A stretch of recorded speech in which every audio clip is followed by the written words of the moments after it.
থেকে বীজ পাইয়া বীজ ভালো করছি, আমার ফলন খুব ভালো হয়েছে। গমের আবাদ করছি, খুব ভালো হয়েছে। বীজ সার দিছে, কৃষি অফিস থেকে দিছে, ফলন খুব ভালো হয়েছে। আবহাওয়া ভালো থাকলে ফলন ভালোভাবে কাইটে নিয়ে হারুন।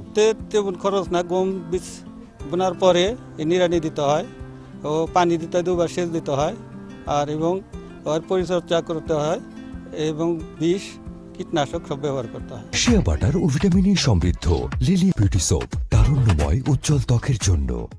ফলন খুব ভালো আল্লাহ দিছে, প্রায় 10 মনের আশা করতেছে। বিঘা 15 মন, দাম 2000 থেকে 500 টাকা মন। আবার আশা করছি ভালো ফলন আল্লাহ দেব। এর মধ্যে বেশিরভাগটাই আমরা চাষ করেছি বাড়িগম 33 জাত। ঢাকা অঞ্চলের কৃষি উন্নয়ন প্রকল্পের আওতায় আমরা এখানে একটা বাড়িগম 33-এর প্রদর্শনী দিছি। মাঠটা দেখছি আমরা, যথেষ্ট ভালো হয়েছে। আমরা আশা করতেছি অনেক ভালো ফলন হবে।